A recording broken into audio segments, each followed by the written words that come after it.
Hello everyone. तो ये अपना इंद्रिय स्थान रहेगा, ठीक है। इंद्रिय स्थान में हम देखेंगे कि कितने दिन के अरिष्ट रहते हैं, तो उसकी ट्रिक्स हैं कुछ, ठीक है ना। और एक साथ कंपाइल कर दिया है सबको अरिष्ट का डेज के अनुसार।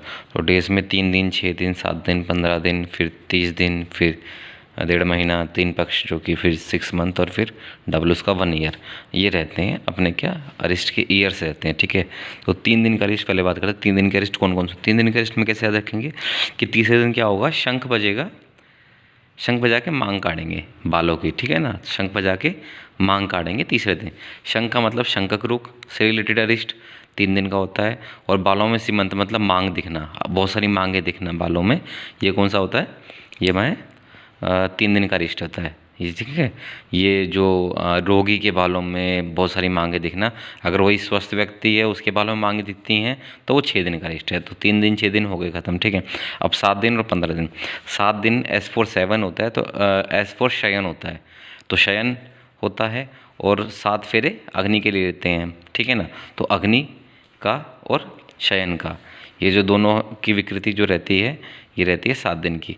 और 15वें दिन की जो रिस्ट है वो देखते हैं CGP आती है। जैसे जो CGP आती है तो CGP है C फॉर छाती, G फॉर ग्रहणी रिलेटेड, और P फॉर प्रतिलोम अनुलोम। दोनों रोग एक साथ हो जाते हैं। छाती पर लेप लगाया, सबसे पहले छाती का लेप सूखा, बाकी बॉडी पे लगाने के लेप के कंपैरिजन में, ठीक है।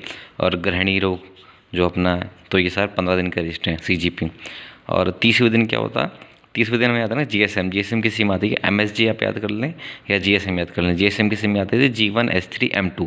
G का मतलब गोवर चूर्ण की तरह स्नेह माथे से आएगा, ठीक है। S3 का मतलब शोभा अशोभा होना, शरीर का कंपन होना, शिरवस्ती ललाट में रेखाएं होना, ठीक है। M2 मज्जन का मतलब डूबना, डूबना मतलब पुरुष या थूक जो है उसका डूब जाना।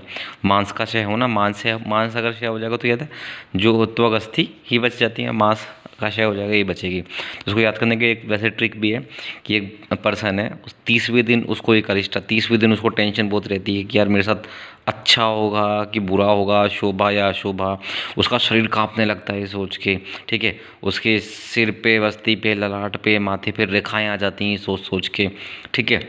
उसका जो उसके माथे पे जो एक स्नेह भी आता है गोबर चूर्ण की तरह, सेम टाइम पे इतने टेंशन में वो रहता है, उसका पूरी थूक ये भी सब डूब जाता है। और इतने टेंशन से उसका मांस का विषय हो जाता है उस पेशेंट के अंदर। तो वो 30 दिन का बंदा है, ठीक है ना। एक बंदा है बहुत टेंशन है, शोभा शोभा की चिंता, वही शरीर कांपने लगा ये सोच के, रेखाएँ आ गई माथे वाथे पे उसके, ठीक है ना। शिरवस्ती ललाट पे रेखाएँ आ गई, और साथ में स्नेह की तरह गोबर चूर्ण भी आने लगा, पूरी थूक भी नहीं डूब रहा उसका, ठीक, सॉरी डूब गया। और मांस का विषय हो गया, इतना पतला हो गया तो अगस्थी दिख रही है खाली। और 3 पक्ष का अरिष्ट अब देखते हैं। 3 पक्ष का मतलब 1.5 महीना 45 दिन। तो 3 पक्ष में क्या होगा, बल मांस का क्षय हो जाएगा और रोग की वृद्धि हो जाएगी उसकी, ठीक है ना। इतनी टेंशन लेगा तो 3 पक्ष में क्या होगा, 1.5 महीने बाद उसको बहुत ज़्यादा बल मांस का दोनों का क्षय हो जाएगा, ठीक है ना। और रोग की वृद्धि बढ़ जाएगी, जो मांस का क्षय और बढ़ जाएगा इसमें। 6 मंथ का रिस्ट, 6 मंथ के रिस्ट में क्या होगा, 6 मंथ के में 6 के 6 भाव खत्म हो जाएंगे। 6 के भाव बताए गए हैं आगे चैप्टर्स में, भक्ति, शील, शौच आदि जो बताए गए हैं, वो 6 के 6 भाव खत्म हो जाएंगे। और दूसरा, माथे पर धमनी की डाल दिखाई देगी। माथे पर क्या देखेगी, धमनी की, इसमें धमनी की डाल दिखाई देती है, और इसमें रेखाएँ दिखाई देती है, ठीक है ना। धमनी ललाट पर छठे में, ठीक है आपका।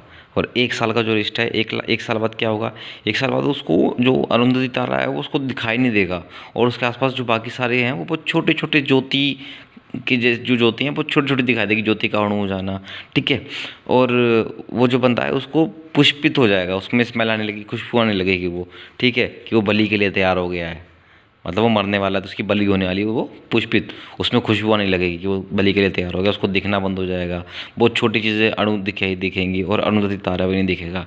तो इस तरीके से है। इसमें क्वेश्चन कैसे आते हैं, चैप्टर के नाम आप याद कर लें, उसके ऊपर क्वेश्चन आएंगे, ठीक है।